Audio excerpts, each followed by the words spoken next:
kita perlu mulai dari we know what we know gitu ya, which is our asset dulu gitu loh. Aset nggak harus materi, uang, apa, relationship bisa menjadi sebuah aset, pendidikan sebuah aset, kultur di Indonesia menjadi sebuah aset, di keluarga juga aset. Semuanya kan gimana cara kita aware dan mempergunakan apa yang kita sudah ada di. Jadi mulai dari yang kita punya, memahami apa yang kita punya. Iya, harus itu dulu. Saya ambil beberapa personality test, salah satunya Gallup. Ya, itu kan ada 34 traits gitu di situ ya. Ya memang trait saya yang pertama itu futuristic. Kalau istilah Jawanya tuh ngerambiang kali ya. Saya bayangkan rokok itu ada pekerja yang melinting ribuan orang dan apa di administrasi dengan manual ya, lalu datang sarjana komputer ke perusahaan ini yang dibenahi bukan rokoknya tapi bisnis prosesnya gitu ya. Sebelum dunia digital ada disrupsi, di dunia tembakau sudah ada disrupsi dulu, Pak. Kita mau omset 5-10 T, tahu-tahu bisa turun menjadi tinggal 1 apa 2 T dalam waktu 2-3 tahun itu bisa. Apa itu yang menjadi key unique voice yang membawa Wismila ke level sekarang?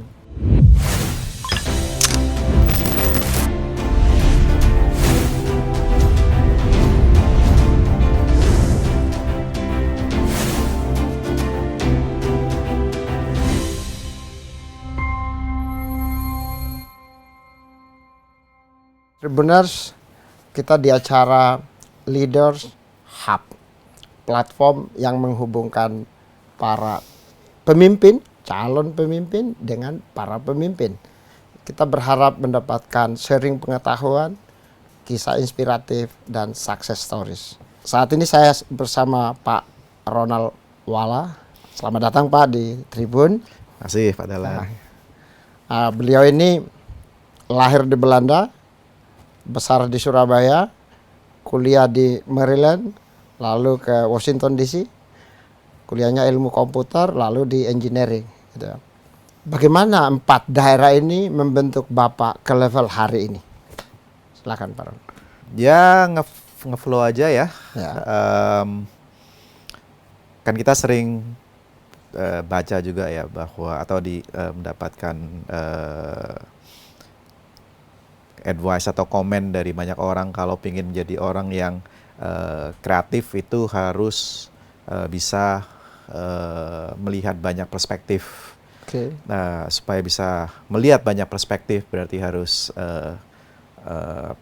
pernah tinggal atau long stay di banyak daerah ya. Saya sangat bersyukur mendapatkan opportunity, kesempatan untuk bisa mengunjungi daerah-daerah tersebut.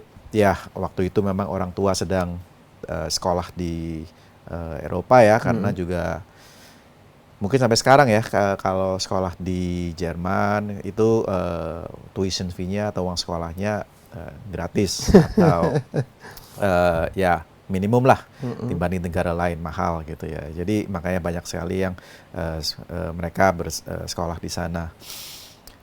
Kebetulan mungkin di tahun-tahun 60-70-an setelah merdeka dan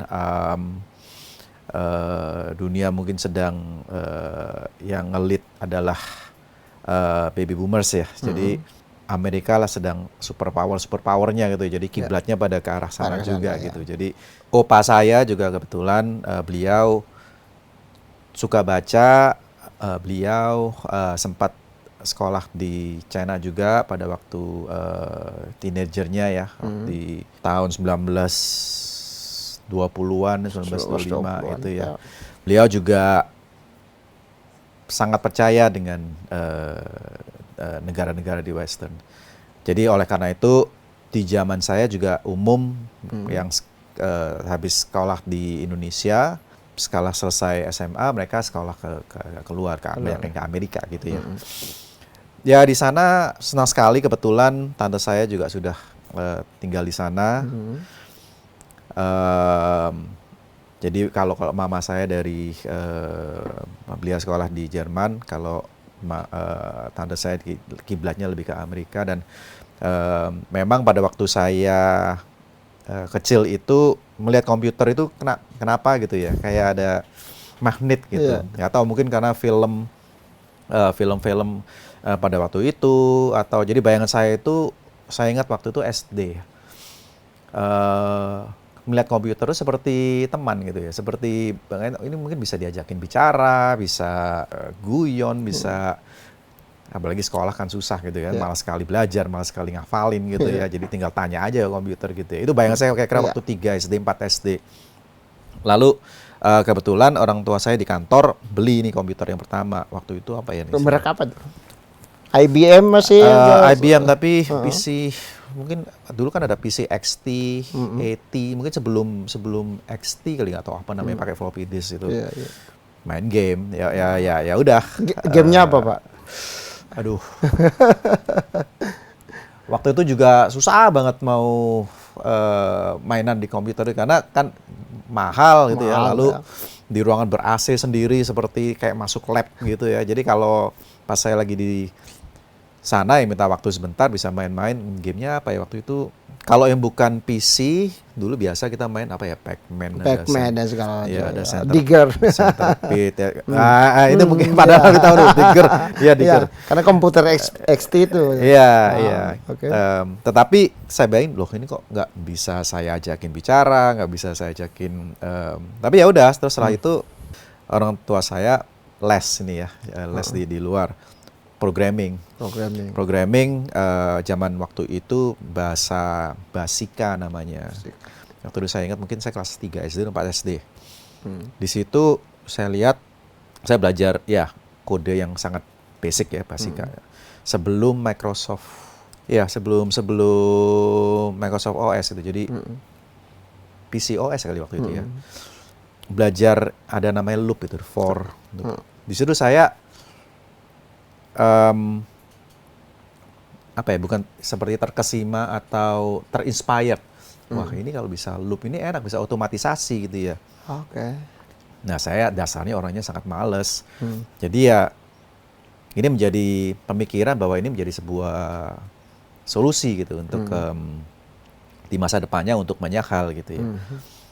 Dan ya udah saya belajar pemrograman, lalu saya belajar pada waktu itu bahasa Pascal juga ada. Zaman-zaman itu SMP, SMA.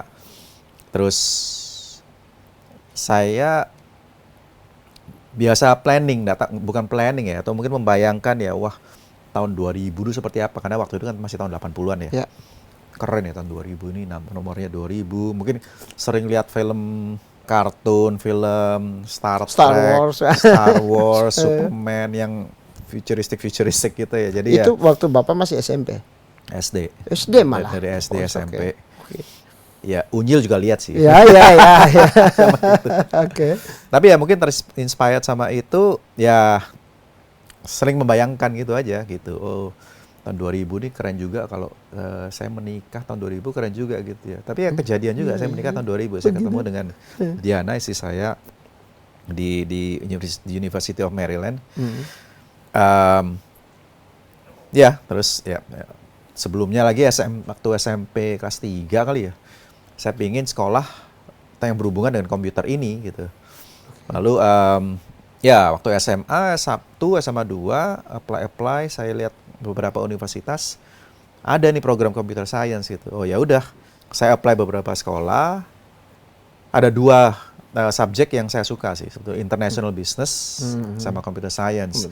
Cuman waktu itu saya mungkin takut susah atau saya masih belum jelas programnya apa. Saya apply-nya yang international business dulu gitu.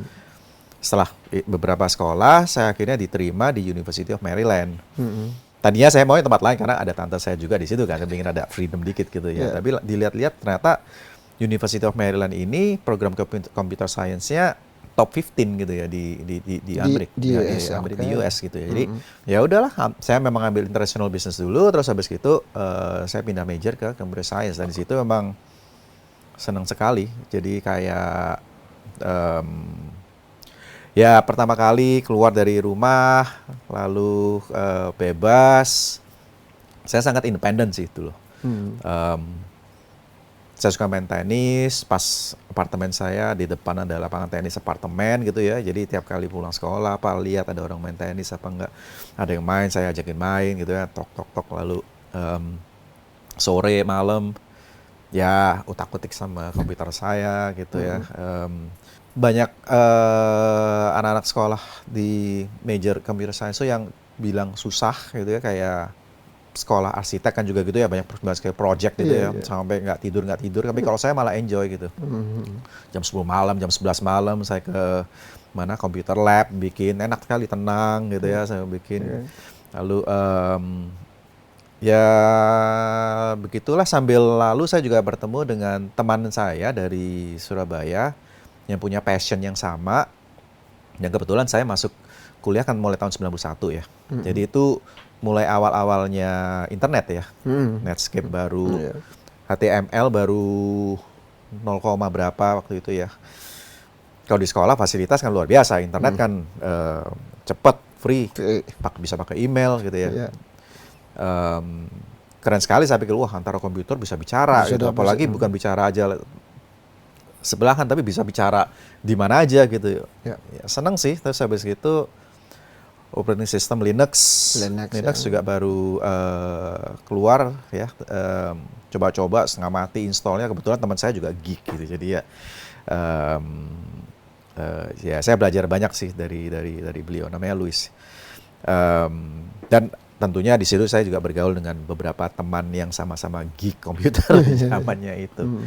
Ya begitulah, terus selalu ternyata ya Netscape baru keluar, HTML baru keluar, kita bisa bikin page sendiri, kita bisa publish ke internet.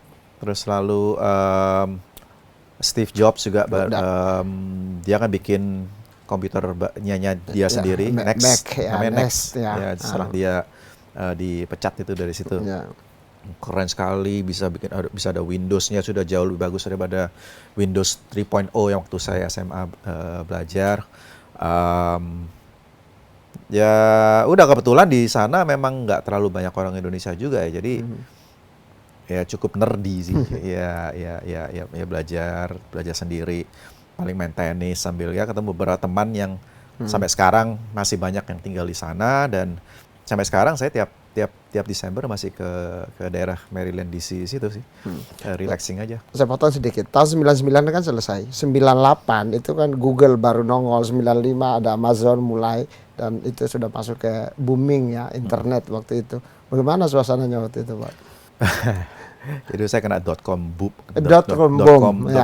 boom dan bust juga. Iya, benar ya.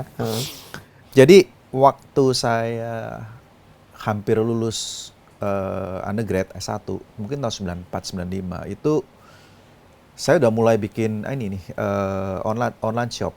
Oh. Jadi ada dari teman saya yang ini loh, ada yang pingin jualan something online gitu.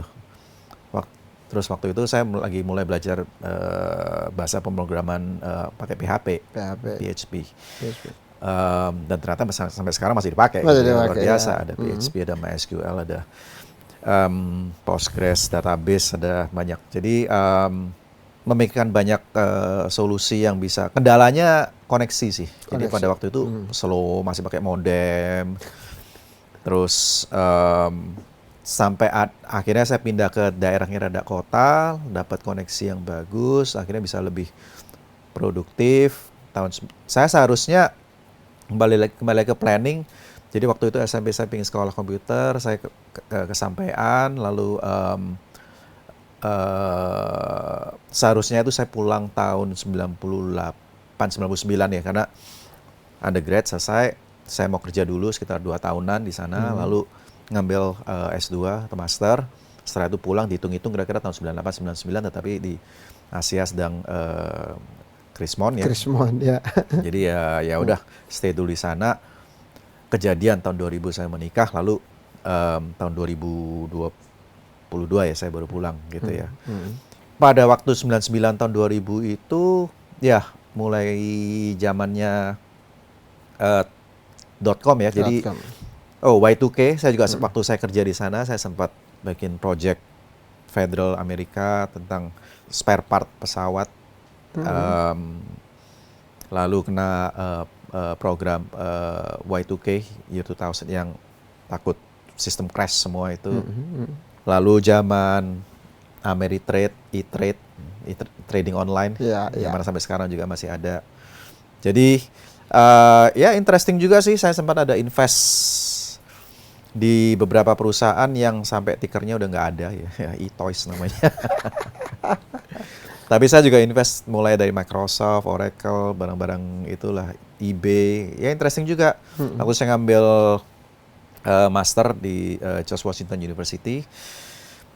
Saya sukanya university itu nggak terlalu theoretical, jadi banyak practical coursesnya gitu. Jadi saya ambil engineering management. Title-nya MEM, sekarang sudah nggak ada lagi. Kayaknya cuma beberapa tahun doang ada title namanya Master of Engineering Management itu MEM, lalu sekarang udah nggak ada lagi. Dengan major specialty-nya finance, karena saya pikir saya harus tahu finance gitu ya, engineering management tapi finance. Ya di situ ada yang interesting, saya lihat ada satu kelas gitu finance, udah ngambil finance kelas. Saya pusing juga sekolah finance yang tadi nggak ada background, diajarin present value, future value, compounded semua gitu. Tapi ada satu yang interesting, gurunya kasih project. Kamu pilih satu ticker perusahaan. Kalau kamu bisa paling tinggi appreciation-nya at the end of the semester, kamu langsung dapat A, nggak perlu ikut ujian lagi gitu. Ya, oke. Ya udah, tahun 98 kalau nggak salah itu. 97 atau 98 saya masuk. Iya, mungkin 98. Saya pilih eBay. Saya pikir wah ini keren juga ini, bisa trade auction online gitu ya. Auction online. eBay menang lah, saya dapat. Tadinya kayaknya saya dapat C, masih fail lah ini kelas. Ternyata saya waktu biasa masuk kelas telat gitu kan ya, saya masuk yang terakhir telat, masuk, wah semuanya ngeliatin saya, ada apa ini mah? Ya ternyata eBay saya appreciation-nya paling tinggi gitu ya. Iya. Jadi, ya. Bagaimana menemukan kuncinya supaya bisa keluar dengan hasil di luar ekspektasi gitu ya? Mungkin amazed aja sama bisnis modelnya sih. Okay. Ya. Jadi saya suka bermimpi gitu ya, itu yang saya sering dulu diomelin sama papa saya, jangan suka bermimpi gitu. Tapi sebetulnya ya nggak tahu ya, itu nature. Sebetulnya bukan mimpi, kali ini membayangkan aja sih apa yang interesting. Karena saya ambil beberapa personality test, salah satunya Gallup ya, itu kan ada 34 traits gitu di situ ya. Ya memang trait saya yang pertama itu futuristic gitu loh. Jadi suka ya itulah kalau istilah Jawanya tuh ngerambiang kali ya. Ya mimpi aja mau ngapain gitu. Tapi itu, Pak. Pak, dari mana Bapak menemukan semacam kebiasaan untuk melihat ke depan? Nah itu kan sejak zaman SD kan, tapi bagaimana, apa yang men-trigger itu? Bikin saya excited aja sih. Mungkin kalau sesuatu yang present, kan orang banyak juga ya, mungkin lihatnya yang realistik aja sekarang itu apa gitu ya. Kalau saya kurang excited aja melihat hal yang sekarang ini gitu, saya lebih suka maunya saya apa gitu loh. Dari situ kita empirically coba di present value kan sih, kalau bahasa kita lihat future apa, lalu how to-nya gimana. Jadi saya juga suka, ini ada buku yang saya baca waktu itu, Start with Why. Simon Sinek. Ya, kan itu kan ditulis clarity of why, discipline of how, consistency of what. Nah, itu yang selalu saya pegang menjadi life framework saya sampai sekarang. Salah satu dari framework itu. Kalau dalam bahasa saya itu kan mulai dari imajinasi, lalu kemudian proses akan beradaptasi dengan imajinasi. Kalau tadinya saya pikir imajinasi, tetapi imajinasi yang memberikan impact gitu ya. Jadi purposeful vision gitu kali ya. Sesuatu yang tadinya mungkin saya lihat ini bisa memberikan solusi besar, bisa memberikan impact ini, ini dibutuhkan orang. Tetapi semakin dewasa saya merasa kenapa bisa memberikan impact gitu loh. Karena ya memang dibutuhkan orang banyak gitu ya. Contoh aja misalnya kalau kita di industri tembakau, clarity of why-nya karena kita bisa reach out ke banyak orang gitu, selain pekerja tetapi juga konsumen kita yang kita bisa do a lot of things to them gitu ya. Jadi kalau kita melihat seperti itu, apa yang kita produce menjadi irrelevant lagi gitu loh. Kita mau produk tembakau atau kita mau produk minuman atau kita mau produk teknologi, tapi asal yang sesuai dengan framework itu dan memberikan impact untuk orang banyak, itu menjadi sebuah impian besar yang kalau selama kita serius mengerjakannya sesuai dengan hati nurani, tidak membohongin diri, pasti terjadi gitu. Bapak sekarang adalah presiden direktur daripada Wismilak. Bantu-bantu aja. Bantu-bantu aja. Mulai 1962 di Surabaya. Resep racikan rokoknya itu kayaknya di dining room daripada foundernya, lalu sekarang menjadi perusahaan rokok salah satu yang terbesar di Indonesia. Bagaimana Bapak mendefinisikan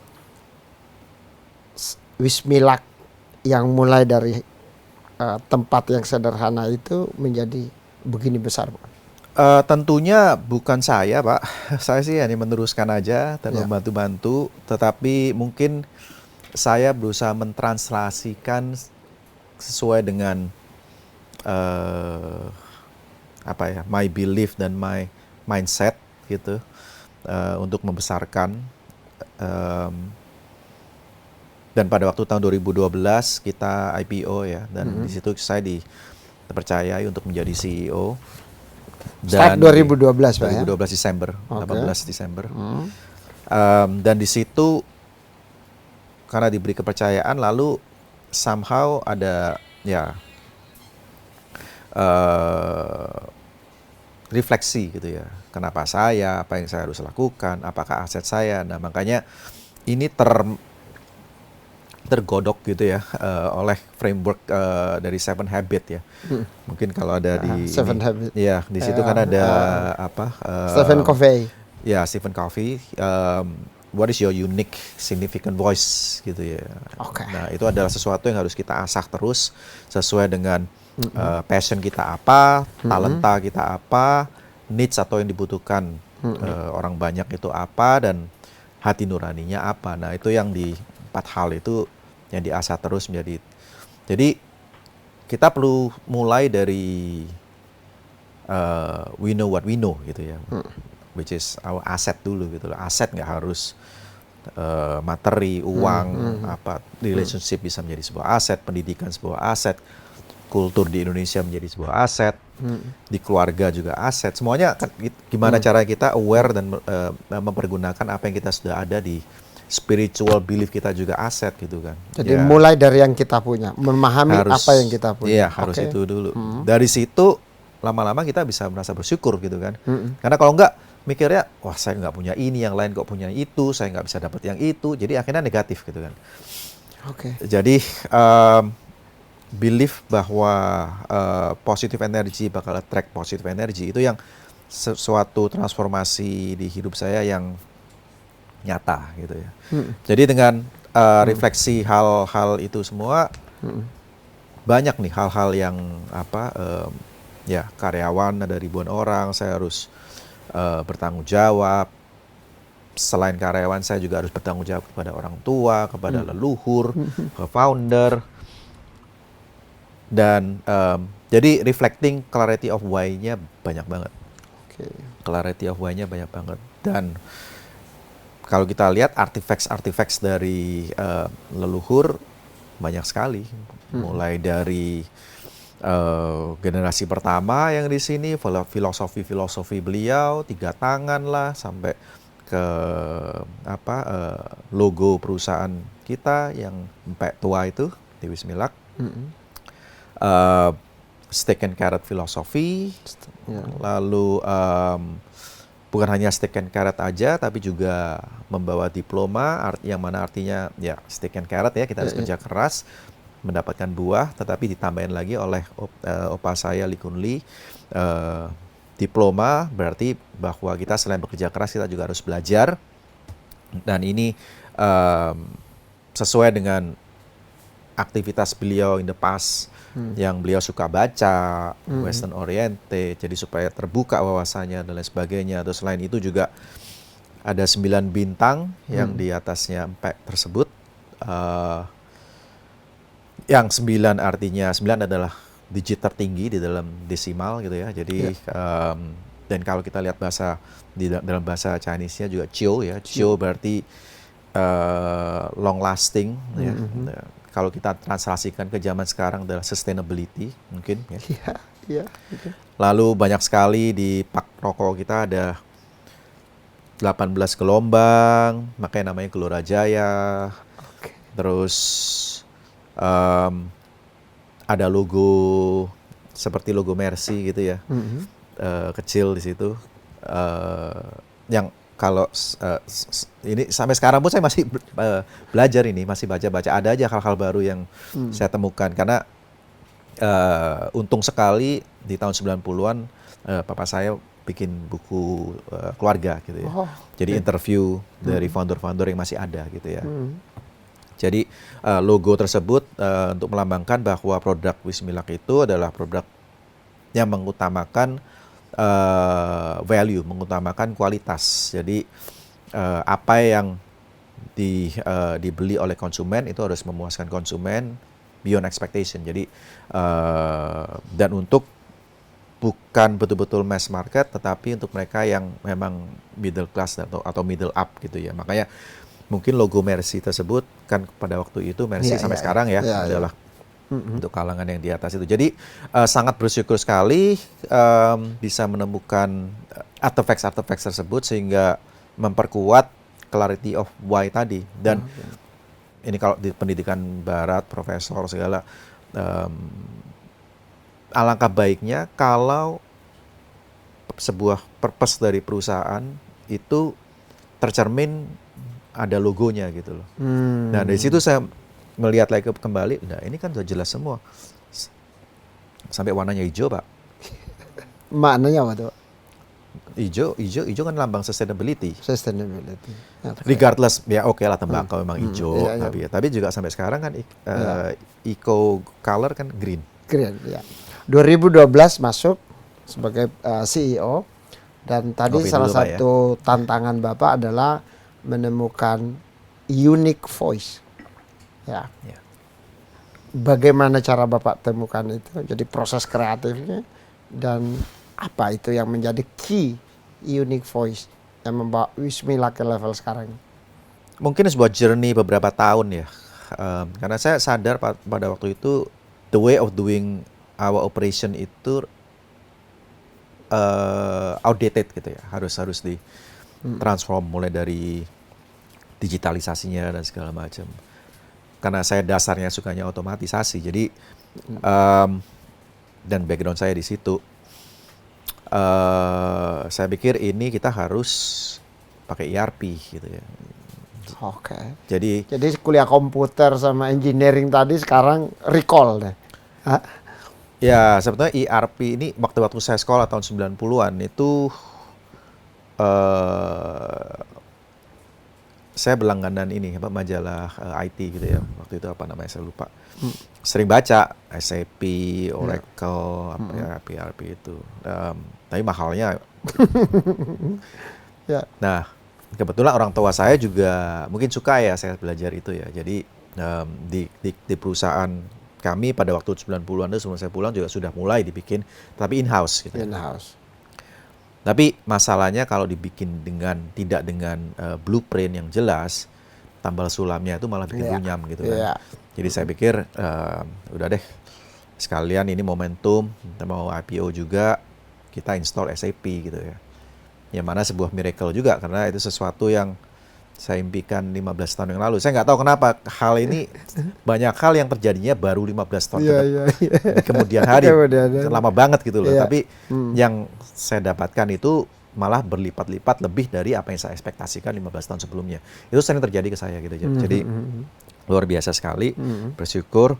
Dan memang karena SAP ini adalah sebuah ERP internasional ya. Jadi bisnis prosesnya sudah ada gitu kan. Ya. Jadi sekalian membenarkan bisnis proses di perusahaan kami gitu. Ya. Jadi yang tadinya banyak sekali proses yang lubang-lubang pada waktu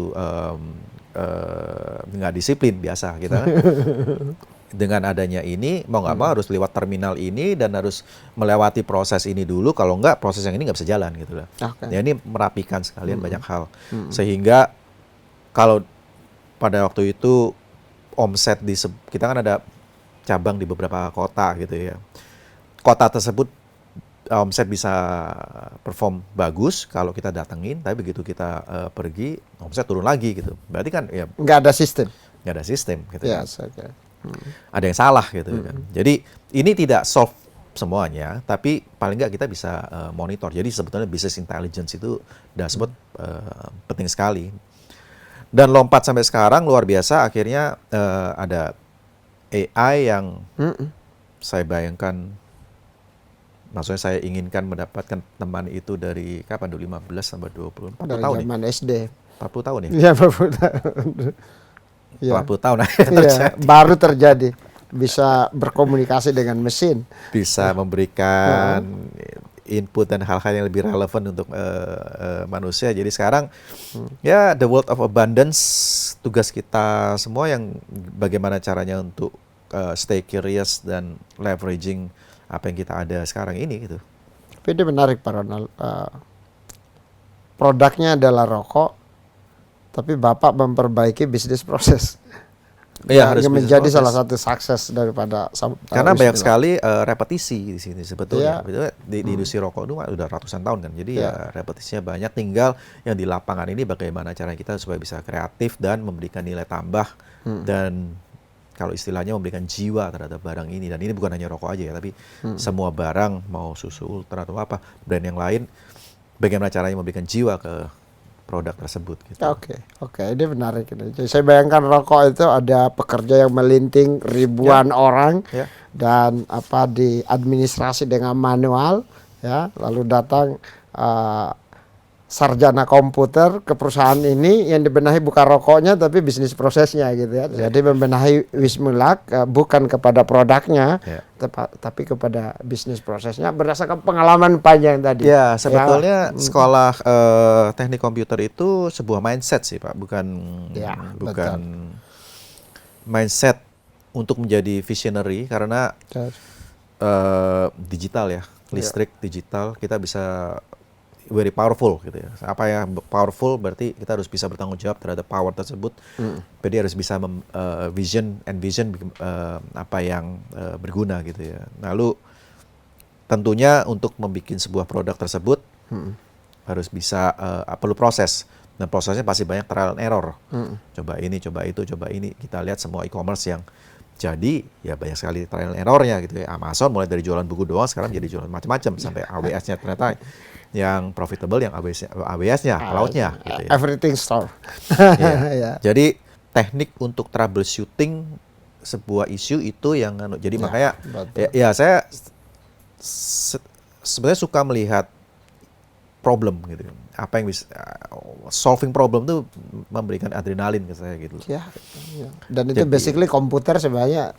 Ya dari mindset itu kita bisa apply ke mana aja ya, kebetulan kalau kita di consumer good kan ya, consumer good selain dari proses mulai dari pembelian tembakau sampai ke distribusi. Nah, distribusi ini kan yang kita bilang jutaan outlet ini di luar sana. Dan bukan outletnya aja, tapi consumer behavior-nya bagaimana gitu. Jadi kita pakai Nielsen, pakai banyak tools yang bisa kita olah, innovate, kreatif, dan lain sebagainya, yang mana sebetulnya nanti bisa menjadi dasar atau foundation untuk membuat produk-produk yang lain di luar tembakau juga gitu. Iya. Pak Ronald, 2012 Bapak masuk sebagai tadi pembantu ya di situ ya, sebagai CEO. 2025 laba Wismillah udah 419 M. Apakah itu besar? Ya akan terlihat besar kalau kita lihat dari perspektif 2020. Labanya waktu itu 43 M. Jadi 2020 43 M, lalu 2025 419. Itu kan peningkatan yang luar biasa. Dan antara 2020 2025 ada pandemi. Nah, bagaimana ceritanya nih, Pak? Nggak pendek, Pak. Ya, ini mungkin kalau kembali ke tahun 2012 ya, kebetulan kita IPO kenapa? Karena juga di backup oleh financial performance yang bagus. Seperti kita ketahui, perusahaan tembakau ini kontribusinya besar sekali. Ya. Mulai dari petani sampai pedagang, Pedagang. sampai konsumen, sampai logistik, itu kita bilang puluhan juta orang gitu ya. Yes. Jadi kalau formulanya lagi pas, akselerasinya luar biasa gitu, potensinya luar biasa. Tetapi sama juga kalau formulasinya salah, sebelum dunia digital ada disrupsi, di dunia tembakau sudah ada disrupsi dulu, Pak. Kita mau omset 5-10 T, tahu-tahu bisa turun menjadi tinggal 1 apa 2 T dalam waktu 2-3 tahun itu bisa. Kalau salah gitu. Salah. Jadi kalau kita lihat proses produksi sampai delivery ke konsumen dari industri consumer good ini, itu cukup panjang ya, mulai dari raw material sampai ini. Jadi panjang dan lebar. Jadi ini sesuai dengan saya ter-challenge gitu waktu itu. Oke, saya bikin frameworknya dulu nih. Saya bertapa dulu gitu ya. Oke, ini ujungnya mau apa gitu ya. Mungkin kembali seperti tadi itu. Significant voice. Saya bicara ke semua jajaran orang saya, karena banyak meeting-meeting itu yang saya rasa nggak efisien gitu ya. Oke, semua travel datang di hotel nggak murah juga. Gitu. Selain itu waktunya juga gitu ya. Tapi yang dibicarakan tuh kurang ada. Jadi goalnya apa gitu dari meeting ini? Itu yang saya nggak lihat. Mungkin karena terlalu kaku ya. Jadi memang cycle dari perusahaan itu kan ada stages-nya ya. Jadi mulai dari dimulai survival, thriving gitu. Dan memang awalnya dari micromanage dulu gitu ya. Bagus, rapi, tapi akhirnya kalau kita di atasnya lengah, di bawahnya nggak jalan. Itu sih masalahnya kalau micromanage. Jadi perusahaan tertentu pada waktu itu saya pinginnya bottom up. Jadi bukan dari hanya top down aja, tapi kita menjadi fasilitator, tapi kita membutuhkan informasi dan banyak hal dari bawah.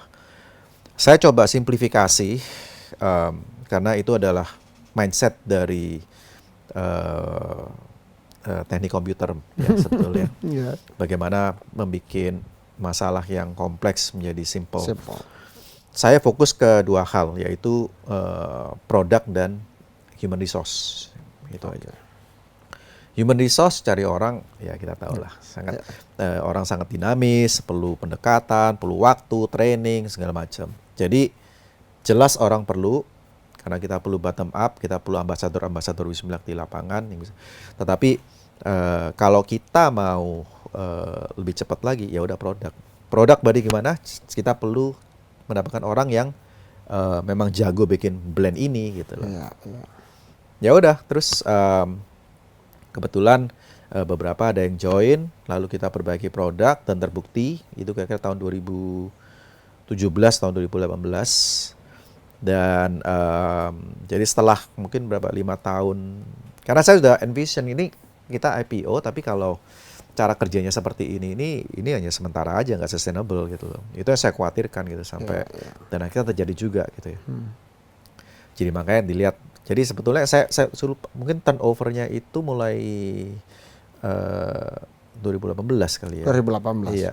Jadi mungkin kita bottomnya itu mungkin 2017 atau 2018, lalu setelah menunggu kira-kira 15 tahun, 16 tahun, terbukti we can make a difference. Ya, saya sempat ngobrol sama teman-teman, "Hai bro, pernah ngerasain ini nggak ya? Silence at the top gitu ya." Karena setelah struggle physically, mentally sekian lama, tahu-tahu akhirnya ada sesuatu yang positif gitu ya, yang fundamental gitu. Jadi ya udah sharing ada gitu. Kebetulan sebetulnya yang meng-guide saya journey ini itu juga personal development ya. Saya perlu banyak personal development karena saya merasa dari kecil saya merasa beda sendiri gitu loh. Dari teman-teman di sekolah gitu ya. Jadi nah di situ saya terekspos ke sebuah organisasi namanya Entrepreneurs Organization, EO. Bu Sinta Kamdhani juga pernah di sana, banyak sekali teman-teman yang di sana. Dan di situ saya banyak belajar tentang personal development, bagaimana karena saya nggak sekolah bisnis juga, jadi saya anggap ya udah saya mau belajar bisnisnya di sini gitu. Jadi di situ kita cornerstones-nya ada 3 ya. Jadi kita belajar dari peer-to-peer learning, dari teman sesama pengusaha yang terfilter ya. Yeah. Lalu subject matter expert. Jadi ya belajar dari seperti Pak Dalan atau siapa aja di sini yang punya skill tertentu. Lalu yang ketiga once in a lifetime experience. Jadi itu sesuatu yang di set up sedemikian rupa sehingga pada waktu kita belajar itu atau kita mendengarkan itu so special sampai emotionally kita tertrigger. Dan ini luar biasa 3 konsep ini karena kalau kita emotionally tertrigger waktu belajar itu kita bisa menjadi ingat gitu loh. Daripada kalau kita hanya dengerin orang bicara aja. Nah ini yang mendevelop saya mulai dari tahun 2010, 11, 12 ketemu dengan beberapa teman-teman yang memang di organisasi ini sangat dijaga aturan mainnya gitu ya. Tidak boleh berjualan. Dan pada waktu kita ada pertemuan sebulan sekali dalam satu forum yang sudah ditetapkan. Jadi saya ada di satu forum yang sudah 15 tahun dengan teman-teman ini gitu. Dan di situ ada formatnya, jamnya, kita tidak boleh terlambat. Kalau terlambat ada penaltinya, dan kalau misalnya tahu-tahu kita miss beberapa kali meeting bisa dikeluarkan. Dan juga yang penting adalah yang kita share di dalam itu adalah hal-hal yang harus kita curate dulu sebelum kita share, karena waktu kita hanya 5 menit, 3 menit sampai 5 menit per orang, let's say kira-kira 5 atau kira-kira 6 sampai 8 orang per forum gitu ya. Dan kebanyakan kita juga travel ya, zaman sekarang kan kita travel. Pada waktu itu saya juga lebih sering di Surabaya, saya terbang ke Jakarta, at least sekali sebulan. Yang lain ada yang masih sekolah di Singapura, terbang ke Jakarta. Ada lagi ngambil EMBA di Chicago, ke Jakarta, seperti itu. Jadi dalam waktu 3-4 jam kita bertemu 6-8 orang itu harus betul-betul di-appreciate. Nah disitulah, dan juga apa yang kita sharing sangat dijaga kerahasiaannya gitu ya. Jadi itu menjadi sebuah safe environment untuk kita saling belajar sehingga kita bisa berekspresi. Dan selain itu juga ada path to leadership-nya. Jadi kita di 6-8 orang itu kita bergiliran memimpin forum itu. Setahun sekali kita ganti.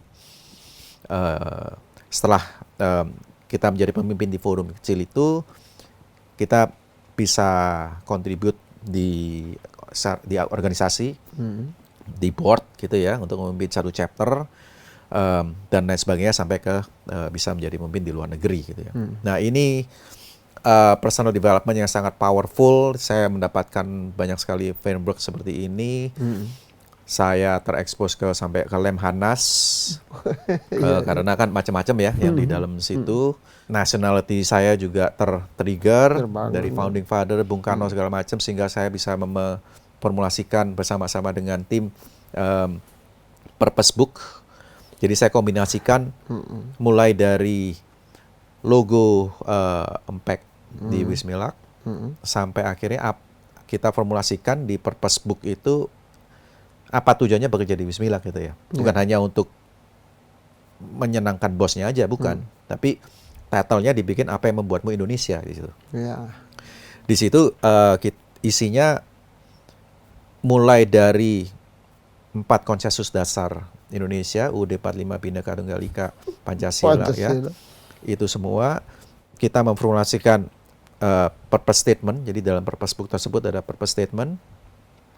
Ada purpose statement kita adalah kita di Wismilak ada fasilitator untuk insan-insan yang memiliki ide-ide cemerlang dan juga mau mengeksekusi bersama-sama untuk keberhasilan bersama.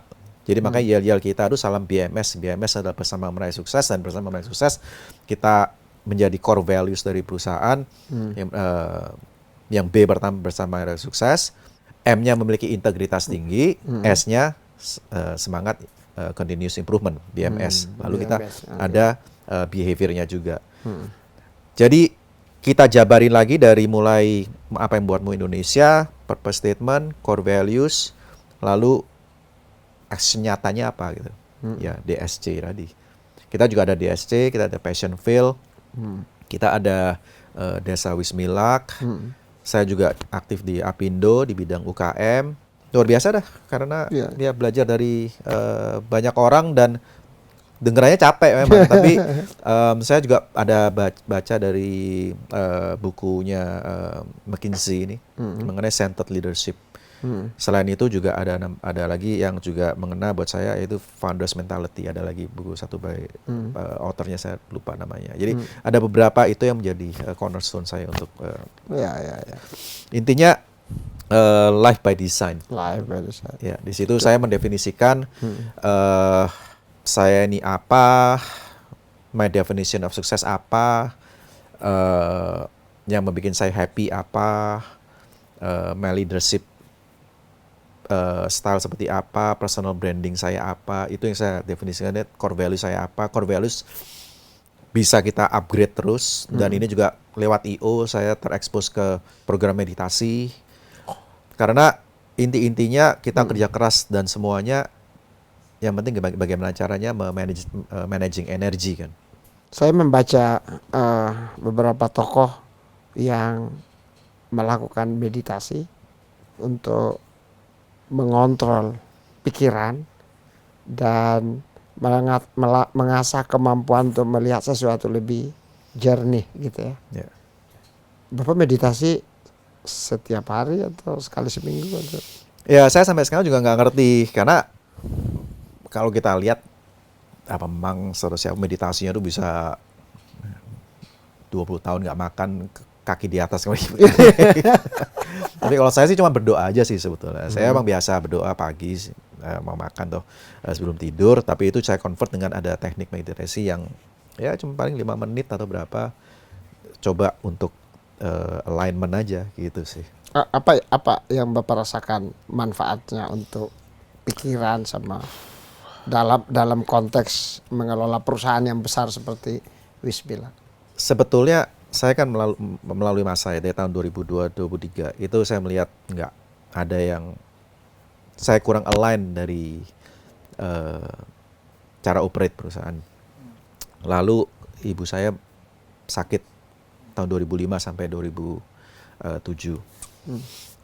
Jadi kita pindah ke Singapura. Jadi sebetulnya saya betul-betul aktif baru tahun 2008, 2009, terus masih berusaha, karena beda, ini bukan startup, bukan mulai dari awal, sesuatu yang sudah 3 generasi, gitu ya, 2 generasi, 3 generasi, yang ada kulturnya udah tebel gitu ya. Jadi merubah itu kan lebih susah daripada untuk kita mulai baru gitu ya. Dan sebetulnya memang sebelum saya join di family business, yang mana saya juga sebetulnya nggak ditarik oleh, saya dibebaskan. Saya juga sudah mulai perusahaan IT saya gitu ya, padi internet itu dengan teman saya. Jadi saya cuma mau membuktikan dulu bahwa saya mulai dari awal juga gitu. Nah lalu setelah IPO saya merasa tanggung jawab lebih besar, saya lebih in charge lagi gitu loh. Dari situ saya conclude, ini ada yang sangat fundamental yang saya harus lebih tegas gitu. Karena saya kan sampai tahun lalu di BOD saya masih paling muda, Pak. Ya biasa perusahaan keluarga yang udah lama gitulah. Karena memang banyak sekali dari senior-senior kami itu ya mentor-mentor saya lah, luar biasa pemikiran mereka, luar biasa jasa mereka luar biasa, dan mereka bisa membentuk kultur perusahaan yang solid gitu ya. Karena ini tidak bisa kita nggak bisa sangat profit oriented dan everything justify the means gitu ya. Kita kultur ini juga perlu diperhatikan. Jadi struggling Dari situ saya belajar baca dalam waktu mungkin 4-5 tahun itu saya baca ratusan buku, saya punya library hanya orang itu justify what did I do wrong gitu. Mindset saya apa yang salah. Tapi dari situ tahu-tahu ya setelah meditasi lalu mindset saya benerin, saya lebih yang saya belajar di situ ada paling nggak 4 hal ya. Passion, sabar, trust the process. Buat saya terjemahannya ya proses Tuhan, universe ini ya. Lalu be positive, add value. Paling nggak 4 ini. Jadi dari situ saya menjadi lebih tenang. Lalu banyak sekali hal-hal miracle yang datang gitu. Saya bilang miracle banyak sekali Pak. Saya di list saya ada believe it or not. Iya. Lalu tahun 2000 waktu pandemik ya. Jadi saya waktu baca buku sekian banyak itu saya baca, saya summarize. Makanya saya ada tujuannya ribuan slide di sini ya selain untuk sharing tapi juga untuk mungkin itu yang bisa saya pass on ke anak-anak saya juga karena lebih enak kalau kita ngobrol sambil ada gambarnya gitu kan daripada ngomong doang tanpa base lama gitu loh. Dan lalu saya ada baca buku lain lagi yang berhubungan dengan ya lebih spiritual lagi, energi, positive energy, attract positive energy, negative energy. Dan itu semakin sensitif. Jadi pada waktu kita judek gitu ya, lagi negatif banget itu biasanya nggak tahu ya kalau pagi mulainya jelek biasanya siang sore datang semua gitu kan. Ikut kan saya nggak tahu Bapak saya itu nggak, tapi kalau saya sih merasakan itu. Tapi banyak sekali hal-hal yang kalau pagi benar, ada yang sign yang luar biasa yang contoh nih kemarin aja lah misalnya saya di Surabaya lagi komisaris meeting, wah saya udah lama nggak ke Surabaya, saya pengen rawon nih, nasi rawon ya, hobi saya rawon, hobi saya sup. Tapi di kantor saya dikasih makan yang lebih sehat. Ada nasi goreng juga sih. Tapi ya udah nasi gorengnya saya makan.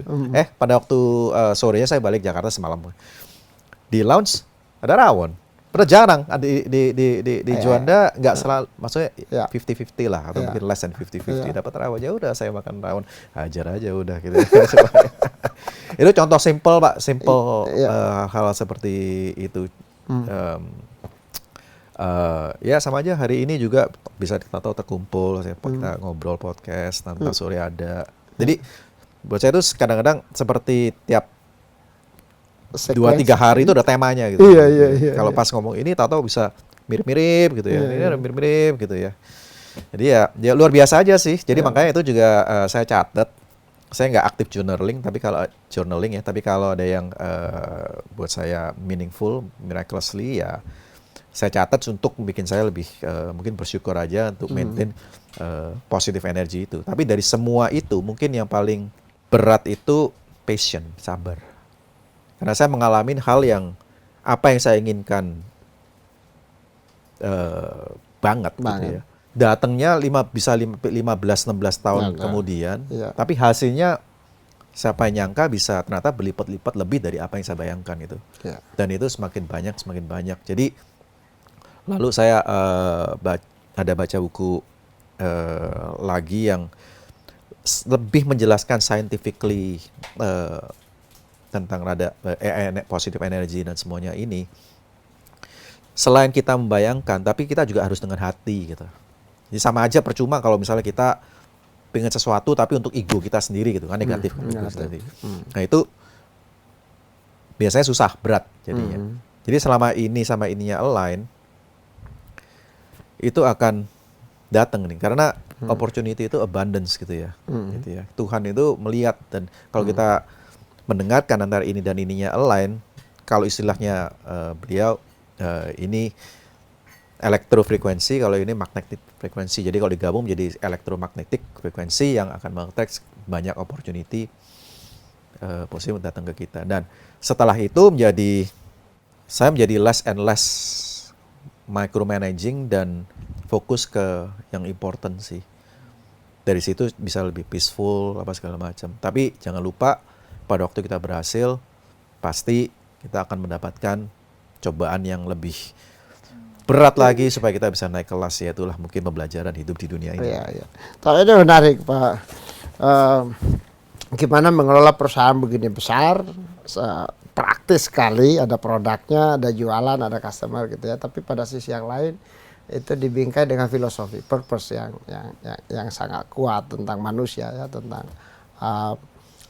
lingkungan gitu. So tentang sukses tadi berapa banyak laba, tapi tentang mulia, tentang berapa banyak kontribusi kepada society. Dan saya lihat Pak Ronald kok dua-duanya bisa menyeimbangkan, malah yang mulia menjadi spirit menuju ke suksesnya. Apakah saya menyimpulkannya benar, Pak? Ya, spirituality, agama, kita berdoa segala macam itu menjadi dasar ya. Ya, religion penting sekali menjadi dasar kita untuk ya stay spiritual, karena mind, body, and soul ya. Jadi ini kan kita cuma hanya ya itu mungkin realization kalau kita di dunia ini di dalam body yang serba limitasi ini, itu there's lies beautiful spirit inside us yang bisa berbuat hal apapun selama kita jelas. Jadi clarity of why tadi dan sincere ya. Itu saya juga dengar dari Elon Musk ya, selucu-lucunya dia ada hal yang ada lebih filosofis kan makanya dia kan ya, mau ke Mars lah, mau bikin chip berapa kali lipat sekarang dan semuanya. Ya dia bilang kamu mau apa? Kamu minta gitu. Kamu bayangin, kamu minta, pasti terjadi. Itu yang saya rada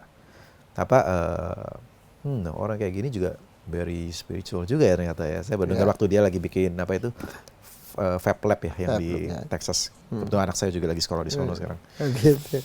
Oke, dari Belanda, Surabaya, terus US tadi, kemudian masuk ke perusahaan ya, family companies.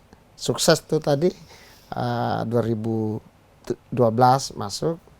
Saya rasa 2025 udah puncak, mestinya 2026 masih lebih bagus lagi ya Pak. Pak Ronald juga dikenal di sisinya pengembangan UMKM lewat Apindo, lalu Wismilak diplomat Success Challenge. Ya itu lewat Diplomat Success Challenge ya. Lewat foundation ya. Lewat foundation. Ini kan tujuannya sama, men-trigger entrepreneurship. Nah, dengan dua cerita di depan tadi, saya jadi ngerti kenapa Bapak passion di situ. Nah, mungkin bisa diceritakan, Pak. Ya, itu juga sih, lucu juga karena brand diplomat ini niche market ya, jadi premium market. Pada waktu papa mama saya launch dan om saya launch tahun 89, itu harganya double dari reguler kompetitor. Ya. Jadi memang yang luar biasa dari mereka waktu itu, mereka sudah tahu jelas market mana yang mereka tidak mau target, karena kita sering bahkan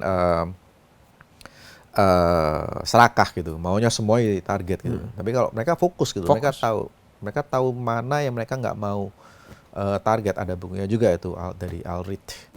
Jadi untuk orang-orang, kita sempat beberapa tahun itu cari konsep dan kata-kata yang bagaimana gitu ya. Sampai akhirnya ada mungkin tahun 2010-11 kita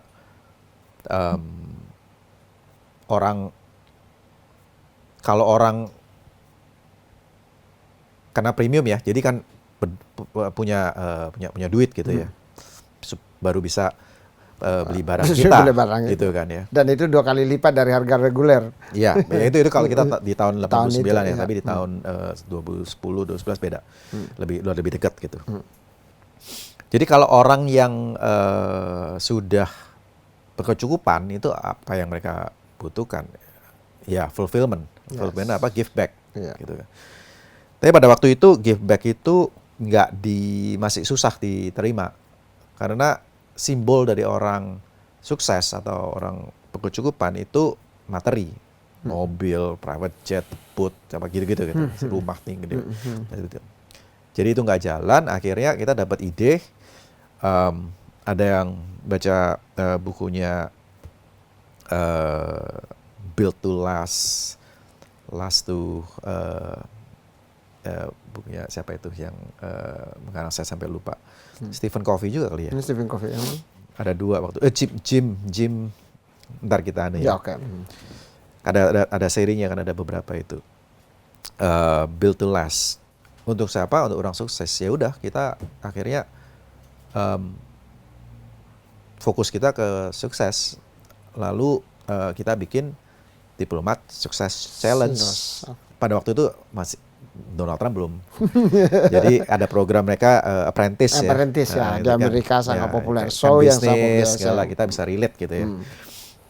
Ya udah kita bikin kompetisi gitu. Kalau tadinya sebetulnya kita aktif di olahraga, terus kita cari apa yang lebih relevan pada waktu itu, yaitu ya kita sama-sama orang sukses dari mana, dari pekerja gitu ya.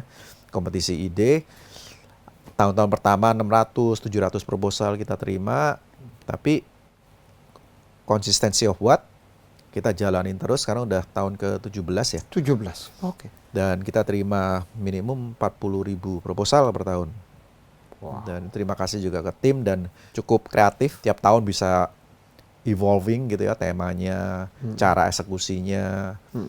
Dan akhirnya production house-nya segala kita juga memakai top talent atau mereka-mereka yang juga dari DSC gitu ya, Diplomat Challenge. Ya menjadi sebuah keluarga besar yang beautiful lah. Lalu ya kebetulan saya dapat kesempatan juga untuk join di Apmindo di bidang UKM dan di situ memperbesar ekosistem kita lagi. Yeah. Tapi memang UKM ini kan very kompleks. Kalau kita bilang ya sebetulnya intinya pentahelix gitu ya. Tapi problem dari pentahelix ini yaitu bagaimana caranya menyatukan banyak orang ini menjadi melakukan sebuah misi visi yang sama. Seperti kita tahu sekarang programnya kan macam-macam, sporadis kan. Tiap kementerian punya program masing-masing sendiri. Bagaimana caranya agar lebih terstruktur dan terukur gitu loh. Jadi yang sebetulnya kita rumuskan dan sedang kita rumuskan ya harus based on SDG atau Sustainability Development Goals ya. Yang ada 17 itu gitu. Supaya win-win. Karena nggak semuanya bisa buy and sell gitu kan. Nggak bisa, ini bukan transaksional. Kembali ke DSC tadi Pak, Diplomat Success Challenge. 40.000 proposal saat ini. Apakah pesertanya disebut alumni dan pertanyaan sudah ada berapa alumni dari program 17 tahun Pak? Ya itu kita filter semua sampai top 3.000, top 1.000, top 100, top kalau nggak salah di top yang unggulan mungkin top 20 atau top 30 itu kita kumpulkan di yang namanya DEN, Diplomat Entrepreneurs Network. Dan itu yang kita ya unggulan-unggulan kita gitu ya.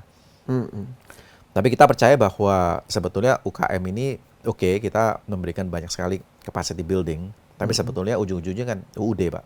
Ujungnya harus ada bisnis. Jadi prioritas pertama itu yaitu informasi pasar dan akses pasar. Dari situ ya semua pengusaha melihatnya seperti itu gitu kan. Begitu ada pasar kita lihat contoh aja lah, kita jalan ada restoran ngantri banget apa enggak FOMO kita. Aku juga mau tuh punya bisnis seperti itu gitu. Bagaimana caranya? Lalu kita lihat ini mahal nggak konsep ini? Kalau saya bawa ke daerah saya bisa nggak? Kan kayak gitu. Dari situ baru kita belajar caranya. Untuk belajar jadi training ekosistemnya. Dari situ baru fundingnya, pendanaannya. Kalau sekarang kan kebanyakan sering kredit itu kita sangat di-encourage atau di-push untuk ngambil kredit gitu ya. Tapi padahal kalau kita kredit tanpa tujuan yang jelas, ya hilang juga gitu. Jadi itu dulu ya capacity building atau opportunity untuk melihat opportunity, baru setelah itu entrepreneurship-nya digarap. Jadi makanya di DSC kita dari top yang pemenang-pemenang tersebut kita ada mentorship selama beberapa tahun dan kita memberikan dananya sesuai dengan kebutuhan mereka untuk bisnis mereka. Dan kebetulan sekali di tahun ini kita dapat ada kerjasama dengan India, ONDC, Open Network for Digital, ya ONDC. Di Indonesia namanya ION, Indonesia Open Network. Oh, oke. Jadi di sini konsepnya apa? Kita mendemocratizing e-commerce. Jadi siapa aja bisa bikin toko, bisa bikin service yang lain lebih murah, gitu ya. Ya supaya ada, kita bukan mau head to head berkompetisi dengan e-commerce yang sudah ada, tetapi kita memberikan kesempatan kepada mereka yang, karena kan komisi sekarang semakin mahal ya kalau kita lihat ya di conventional e-commerce ya di platform. Nah ini ION ini ada sebuah protokol yang enabling UKM-UKM untuk bisa membuka toko-toko mereka sendiri dengan lebih mudah dan lebih murah. Oke, menjelang yang terakhir Pak, kita melihat teknologi artificial intelligence pasti mengubah banyak hal. Lalu geopolitik gak begitu bersahabat. Dan kondisi ekonomi kita kan juga dengan beberapa indikator yang kurang begitu bagus. Gimana Bapak melihat ini dan bagaimana apa yang Bapak sarankan atau mungkin apa yang Bapak lakukan dengan Bismillah untuk driving challenging? Sebetulnya tadi saya juga miss satu aspek penting hasil dari produk dan human resource tadi ya. Yaitu inovasi. Berani bikin gebrakan untuk mendisrupt kita sendiri dengan cara berinovasi. Jadi yang luar biasa dari tim kami, kita fasilitasi dan memberikan kesempatan mereka untuk berinovasi. Malah kita juga mendanai untuk di launching gitu. Kita coba, kalau gagal secara calculated loss-nya berapa, ya udah kita tarik balik, kita innovate yang lain atau kita improvise gitu produk kita. Ini harus essential dan berarti apa? Ya sudah, ya kita fokus aja kepada apa yang kita bisa lakukan, fokus kepada inovasi dan tentunya inovasi dari mana dengan melihat kebutuhan sekitar kita. Lalu kita operate dengan seefisien mungkin. Oke. Terakhir Pak, sekiranya Bapak sedang berbicara dengan putra-putri Bapak, calon pemimpin atau mungkin sekarang sudah jalanin role kepemimpinan, apa yang akan Bapak nasihatkan kepada mereka untuk mempersiapkan diri lebih baik, mengarungi tantangan ke depan yang pasti sudah berubah, lebih challenging? Ya ini kena ini saya nih. Karena saya sendiri belum sempat spend a lot of time with them. Anak saya yang perempuan baru lulus, sekarang ada di Jakarta ya blessing. Tapi saya juga masih sering travel gitu ya, belum sempat. Tapi saya pernah dulu sebelum mereka sekolah, saya bawa ke pabrik, lalu saya juga memberikan framework dulu gitu ya, supaya mereka bisa reflect. Frameworknya ada di nanti saya share juga. Jadi intinya sebetulnya penting buat mereka untuk mengetahui diri mereka sendiri dulu kan, tadi unique personal voice-nya apa gitu kan. Jadi dimulai dari mengenali diri kita. Harus mengenali diri kita sendiri dulu ya. Untuk mengetahui potensi, kekuatan. Betul. Saya ada sebuah tema pribadi saya yang namanya Mastering Destiny. Di situ ini juga saya dapat beberapa kurikulumnya dari Entrepreneurs Organization. Mendefinisikan start with why, apa yang saya lakukan, apa yang saya punya ya. Lalu nilai-nilai hidup saya apa gitu ya. Vision saya apa, saya mau jadi apa, seperti apa. Gak ada yang salah, gak harus jadi bilioner, mau jadi mau jadi guru, mau jadi driver, mau jadi apapun. Contoh nih misalnya, driver saya di rumah, driver memang ya supir mobil aja gitu. Tapi dia menyelamatkan rumah kami berapa kali, Pak. Oke. Itu kan nilainya itu bukan hanya di sini, tapi nanti kita di akhirat itu akan Akhirat. diingat gitu loh, Pak. Mm, mm, Jadi hal-hal seperti itu, purpose hidup kita apa, definition of successmu apa gitu, lalu mulai ke leadership, your leadership branding seperti apa, learning journey-nya seperti apa, dan saya juga share yang Center of Leadership atau saya bilang juga Mastering Destiny Canvas di situ. Intinya apa di situ? Kalau ini dari McKinsey konsep connecting, engaging, meaning, managing energy, positive framing, dan ini yang harus diputar-putar terus sehingga kita menjadi seorang yang kuat. Dan kembali lagi kalau mengenai purpose, kita hidup secara pribadi, kita juga hidup di pekerjaan, kita juga hidup di sosial. Dan kalau purpose dari 3 dunia ini kita bisa menjadi satu yang align, itu akan menjadi sangat kuat karena akan menjadi sangat emosional buat kita untuk dalam waktu kita melakukan hal-hal ini. Sangat meaningful kan. Meaningful menjadi sangat emosional. Emosional adalah sebuah energi yang luar biasa. Akhirnya bisa membuat kita untuk align dan untuk maju terus dan Tuhan menentukan gitu, Pak. Dan ini penting untuk ditulis karena ada statistik juga hal-hal yang kita tulis itu akan meningkatkan chance to success achieving it lebih dari 50%. Dan kalau kita share ini dengan orang lain, itu statistik katanya meningkatkan suksesnya menjadi 75%.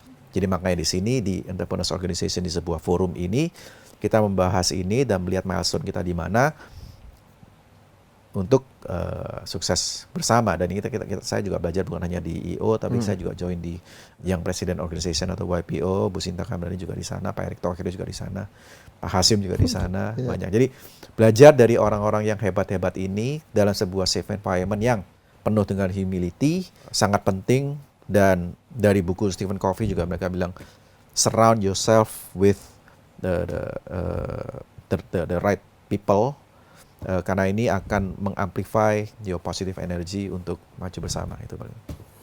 Wow, Pak Ronald Wala, Presiden Direktur Wismilak, pemegang 15% saham di WIM, benar kan, Pak? Tapi saya coba ambil beberapa layer ya. Pertama, waktu SD udah bermimpi tentang kayak 15-20 tahun ke depan tentang bagaimana komputer itu bisa diajak berpikir, bisa diajak berdiskusi gitu ya. Lalu kuliah di Amerika, pengen belajar komputer karena suka main game waktu SD gitu ya. Lalu di di S2 di engineering kan belajar finance tadi dan di challenge bagaimana untuk sukses. Lalu nilai-nilai keluarga, filosofi, purpose. Simon Sinek itu buku yang bagus, The Start with Purpose ya. Lalu tadi entrepreneur organization itu terlihat yang President Organization mengubah banyak. Yeah. Kayak melihat dunia lain di luar dunianya Wismilak ya. Lalu bagaimana membangun framework sebagai bangsa dan negara di Lemhanas ya. Pasti itu elemen itu juga ikut. Saya nggak ngambil Lemhanas yang PPSA yang taplay aja untuk bisnis, tetapi cukup sejak itu tahun 2017 ya. Tiap 17 Agustus upacara. Dulu sempat upacara, sekarang habis itu vacuum lama, habis sekarang upacara lagi. Ya, dan jadi mengerti bagaimana menikmati lagu Indonesia Raya gitu ya. Oke. Dalam perjalanan yang begitu panjang, Pak ya, di keluarga, di perusahaan, dalam environment para pengusaha gitu ya, dan sukses tadi mengubah Wismilak dengan laba bersih yang meningkat berkali-kali lipat. Apa 3 pelajaran penting, Pak, yang menjelaskan sukses ini? Ya, tadi mungkin ada beberapa yang kita udah saya ungkapkan juga. Passion itu sangat penting. Oke. Trust proses itu sangat penting. Ke atas. Flow aja, makanya dari Center of Leadership Framework tadi buat saya connecting yang penting karena kalau saya sih selama ada waktu dan sehat saya mau connect dengan orang gitu. Ya. Kalau saya dulu sebetulnya nggak terlalu comfortable ya untuk sharing banyak orang pas segala. Tapi saya pikir ini bukan buat saya, ini cerita multi generasi ini banyak yang fail juga gitu. Jadi hanya untuk memberikan perspektif apa yang bisa dijagain agar orang lain bisa sama-sama belajar dan tidak mengulangin atau memiliki framework untuk menjagain hal-hal yang tidak diinginkan untuk terjadi lagi gitu ya. Lalu be positive, keep adding value, dan juga yang penting sebetulnya controlling our ego ya. Mungkin orang beda-beda ya, tapi buat saya ego ini sangat damaging kalau kita nggak bisa mengontrol gitu ya. Jadi ya itu dari segi kitanya gitu. Tapi bagaimana cara kita moving forward? Kita perlu bisa mengenvision apa yang kita mau. Makanya mungkin banyak sekali orang yang berhasil itu karena dia udah tahu dari muda dia maunya apa. Iya. Ya kan? Mengenali dirinya. Ya, satu mengenali diri. Tapi dia juga harus tahu dia maunya apa. Gitu. Maunya apa. Bill Gates, mereka Elon Musk, dia udah tahu dia maunya apa. Ya. Sampai keluar dari Harvard, MIT segala ya kan mereka, tapi untuk hal-hal yang passion for them. Dia taunya apa, tapi untuk orang banyak tanpa untuk ego sendiri itu akan meningkatkan consciousness level dari individu tersebut untuk semakin open mind dan membuka Tuhan untuk memberikan apa yang meant to be for us. Jadi tapi itu sangat perlu sekali latihan mengontrol diri, latihan ego, latihan semua. Dan pada waktu kita sukses, pada waktu kita di atas, jangan sombong, kita harus stay grounded. Itu menurut saya sih nggak gampang sih, menurut saya sih nggak gampang. Perlu latihan diulang.